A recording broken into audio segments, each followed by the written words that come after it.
வணக்கம். படத்தில் தான் நிறைய வன்முறை காட்சிகள் இருக்குது அப்படின்னு நம்ம நினச்சோம். ஆனால் இப்போது டிவி சீரியல்லையும் பார்த்திங்கன்னா எக்கச்சக்கமாக வன்முறை காட்சிகளை கொண்டு வராங்க.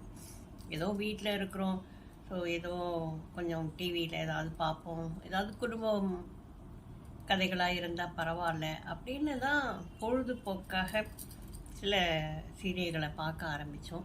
இன்றைக்கி சீரியல் பார்க்காம இருக்க முடியலை அப்படிங்கிற ஒரு நிலைமைக்கு எல்லோருமே வந்துட்டாங்க. ஆனால் அதில் கூட ஒரு ஒரு குறிப்பிட்ட ஒரு நியாயமாவது இருக்கணும் இல்லைங்களா? ரொம்பவே மோசமாக பார்த்தோன்னே பயந்து போகிற மாதிரி நிறைய சீரியலில் கொண்டு வராங்க. கத்தியால் குத்துறது, ரத்தம் ஓட ஓட திருப்பி எந்திரிச்சு நடந்து வர்றது, அடின்னு அடிக்கிறது, இப்படி நிறைய காட்சிகள், அதில் வன்முறை காட்சிகள் மிக அதிகமாக இப்போ இருக்குது. இது மாதிரி காட்சிகளை வீட்டில் உள்ள பெண்கள் சினிமாவுக்கு அப்படின்னா சினிமாவுக்கு கிளம்பி போகணும், எல்லாரும் இணைஞ்சு ஒன்றா போகணும், போய் பார்த்தா தான் அந்த காட்சிகளை நமக்கு பார்க்க முடியும். ஆனால் இப்போது சீரியல்களுக்கும் போது வீட்டில் இருந்துக்கிட்டே எல்லா காட்சிகளையும் நம்ம கண் முன்னாடி கொண்டு வந்து நிறுத்துகிறாங்க. அது மனசுக்குள்ளே மனசுக்குள்ளே போய் வேகமாக பதியுது. இன்றைக்கி நடக்கிற நாட்டில் நடக்கிற வன்முறைகள், நாட்டில் நடக்கிற பிரச்சனைகள் எல்லாத்துக்குமே காரணம் இந்த மாதிரியான வன்முறை காட்சிகள், தேவையில்லாத சமூக பிரச்சனைகளை கொண்டு வந்து திணிக்கிறது. இது எல்லாம் சேர்ந்து தான் மிக சாதாரண ஒரு மனிதன் கூட இன்றைக்கு தவறு செய்கின்ற நிலைமைக்கு ஆளாகிறான்.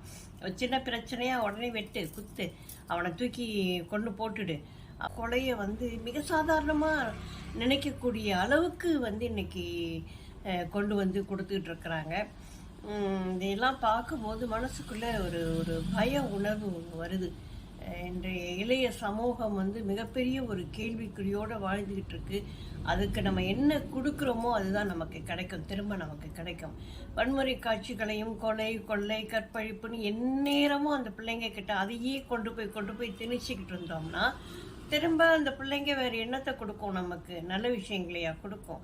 இதை தான் நமக்கு திரும்பி கொடுக்கும். இன்னைக்கு நாட்டில் நடக்கிற பாதி வன்முறை நிகழ்வுகளில் முக்கியமாக இருக்கிறது யாருன்னு பார்த்தீங்கன்னாக்கா இளைய சமூகம் தான். அவர்களுக்கு என்ன செய்கிறோம் அப்படிங்கிறதே தெரியாது. அப்படிப்பட்ட ஒரு சூழலில் ஆழமாக மனசுக்குள்ளே இருக்கிற விஷயங்கள் தான் எதிரொலிக்கும். அந்த மாதிரியான சில நல்ல விஷயங்களை நம்ம குழந்தைங்க கிட்ட கொண்டு போய் சேர்க்கணும், வீட்டில் உள்ள பெண்கள் கிட்ட கொண்டு போய் சேர்க்கணும்.